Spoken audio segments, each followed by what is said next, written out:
Another victory at Homestead-Miami Speedway propels Kyle Larson up the Hendrick Motorsports all-time victories list. Many argued that Larson's inclusion in NASCAR's 75 greatest drivers was premature. Young Money repeatedly reminds us that it wasn't. However, it wasn't without a fight or controversy, as some drivers left the track in anger. Kyle Larson now has 24 wins at Hendrick Motorsports. In total, he has won 30 Cup Series races. Only Jimmy Johnson and Jeff Gordon have won more races with Rick Hendrick over the last 41 years. Everyone knew Larson would be the driver to beat. However, he did not dominate. Ryan Blaney led the most laps. Bubba Wallace led the second most. However, it was the number 5 car that led on the final lap. This race was going to come down to one Hendrick driver. Kyle Larson had to battle with Alex Bowman late. They both performed brilliantly in the race, demonstrating much of Hendrick's power and speed, but it was the way they ran the wall that propelled them forward. Alex Bowman came one position short of victory at Homestead-Miami Speedway in the 2025 NASCAR Cup season for drivers with last names beginning with B.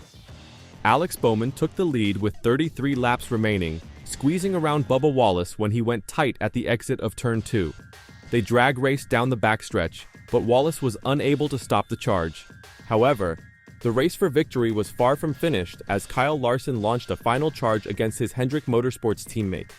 As Larson came down on the pole sitter, Bowman attempted to move higher to match Larson's line, but collided with the outside wall in a critical mistake with only 6 laps remaining. Larson seized the opportunity, seizing the lead and setting sail. The car bore war scars from many close contacts with the outer wall, including scrapes along the right front and back fenders. There was also a hole in the dented left side door from a collision with Josh Berry on pit lane. "It was far from perfect," Larson said. "I gave up a spot and a half, almost 2 spots there by getting in the wall too many times. I knew I wasn't going to get the best restart there. I knew I wasn't good on the short runs and just thought if I could hold off the 11, Hamlin, and the 45 Reddick behind me, I could get 2 in the top and the 19 Briscoe too. Then I got in the wall and let him by. Just kind of had to keep plugging away at what I know and what's good for me. So just proud of myself, proud of the team, just a lot of gritty hard work there today between damage on pit road, qualifying bad restarts, all that stuff. Just super pumped. One of the coolest wins I think in my Cup career just because of the heartbreak I've had here, the heartbreak yesterday, and to just keep my head down and keep digging feels really good."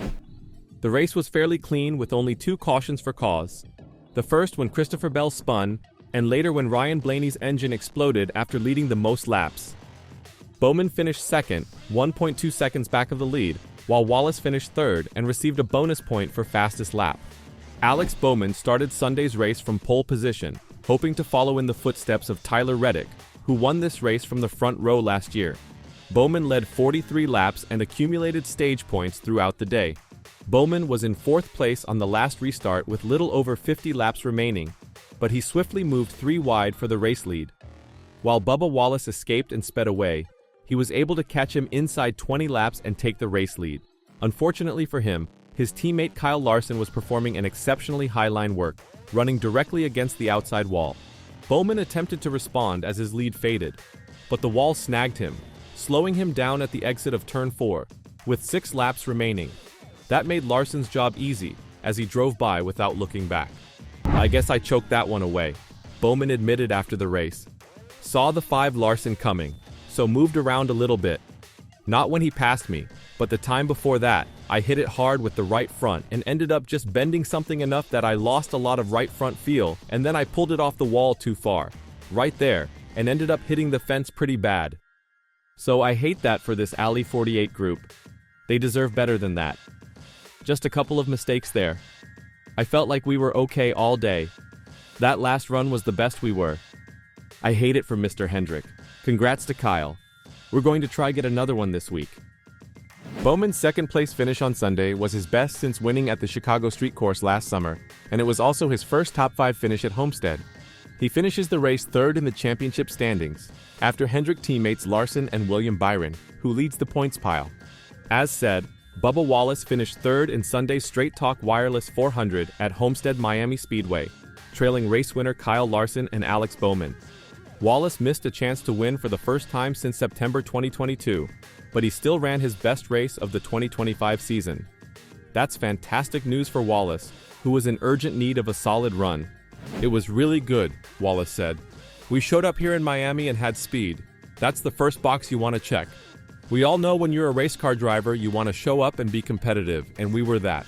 We fired off the race just okay, and it really made me think our balance was similar to what we've had the past 2 years, and we've just been average. So I was just praying for track position.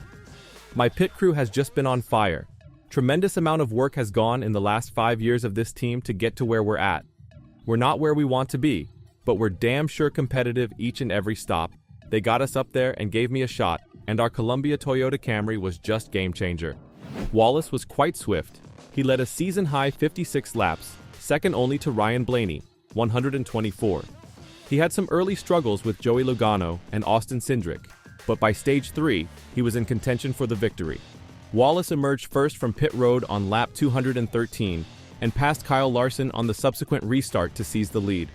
On lap 235, however, Bowman passed Wallace. The 23-12 racing driver never got back into contention, but for a driver who had 4 20th-place finishes or worse prior to the race, this was a terrific day. Got our front, and I don't think I burned my stuff up, Wallace said. To start that last run, I thought it was very similar to the previous restart, but I don't know. I need to go back and study what happened. Obviously not hit the fence and allow the 48 Bowman to get there. But all in all, hats off to my 23 group here. It's been a year-long grind. We've just been getting kicked in the teeth the last stage of every race, but finally closed one out. This feels good. It's a good day, as pissed off at myself as I want. The top 3 drove pretty clean, however. Without one notable moment, the win-in could have been another B driver, as Blaney exploded out of the race after he endured a controversial moment in the pits. As the Cup Series field made pit stops after stage 2 ended, Ryan Blaney had an issue. Chase Elliott came out of his stall, and Blaney had to veer right to avoid hitting the number 9. Both drivers tried not to make contact. Blaney had the worst of it. Blaney, who was always known for his fiery personality on the radio, was fired up again. "I get absolutely destroyed by the 9, he stated over the radio.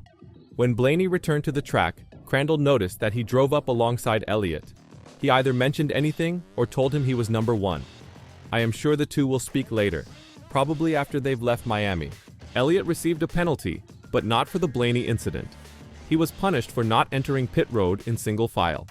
That cost him a lot of spots." Jeff Gluck of The Athletic tweeted some of Chase's radio. "There was no advantage there. I was simply not trying to hit the guy. I don't know what to do any different." A collision with Ryan Blaney, followed by a penalty for entering pit road improperly. When it was all over, Chase Elliott had a tough break to start the last stage. And for Blaney, things ended quickly after blowing up his engine. So, what are your thoughts on the race? Was it a nice and clean one without NASCAR's interventions for once? Let me know your thoughts in the comments down below.